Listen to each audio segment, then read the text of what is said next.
I got to give you this kind of information because this is too much for most people. And they want to say fake news. No, go find the article, read it for yourself.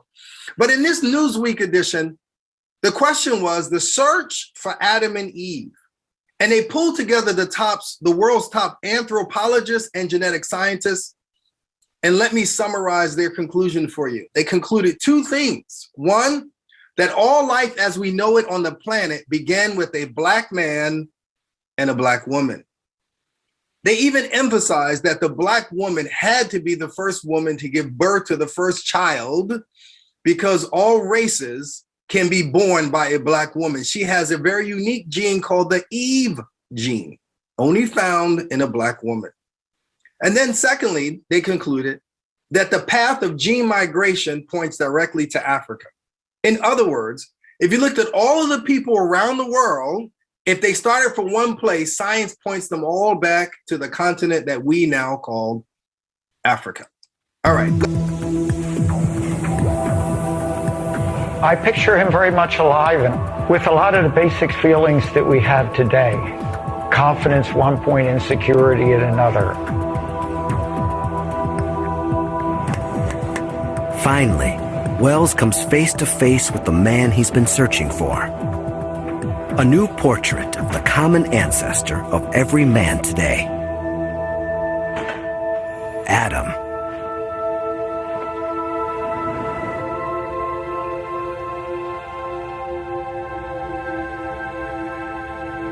Without the skull, we can't know for sure what Adam looked like. But a combination of genetic evidence, Bender's forensic skills, and cutting-edge computer software suggest he looks something like this. Thousands of years after the Bible, and hundreds of years after Michelangelo, we have a whole new face for Adam. I like the expression. He's got a very forceful look. He's intent on something, maybe taking over the world.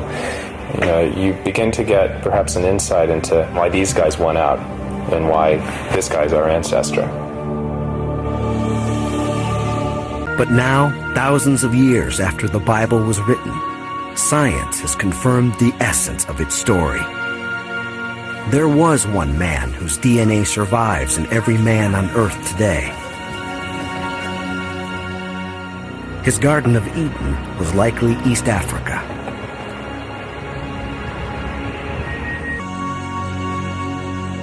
Scientific Adam unites all men today. From Bono to Nelson Mandela. From Tiger Woods to David Beckham. From Osama bin Laden to the Dalai Lama. Effectively, we're all members of an extended family. We're all really cousins.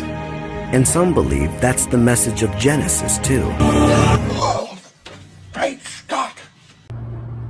Professor Rebecca Kahn was the pioneering scientist who uncovered the first all-important clue. I started working on human mitochondrial DNA so that I would have some kind of view that was objective, that would help me understand and help other people understand how humans around the world were related. I was very excited when I first started to get evidence, and it was so counterintuitive. I'd put 20 Europeans and 20 African Americans on a sheet of X-ray film, and every African American showed differences, and all the Europeans looked the same. As we got more samples from different areas, I realized that it was a difference in the pattern, and that this whole new type of evidence based on mitochondria was going to change the way we thought about modern humans. In 1987, Kahn and her colleagues published a paper showing for the first time that the markers stretched back to Africa, showing quite clearly that this was the birthplace of the human race. New Guinean tribesman, Parisian bartender, American teacher, Polynesian farmer, all were improbable relatives linked through one black woman 150,000 years ago.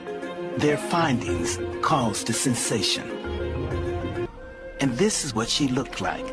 Using forensic reconstruction techniques, muscle and flesh have been added to the skull and provide us with the very first glimpse of how our genetic mother might have looked 150,000 years ago. have to get any more obvious than that. Just have to make up your own damn mind to either accept what I'm going to tell you or reject it. Candy?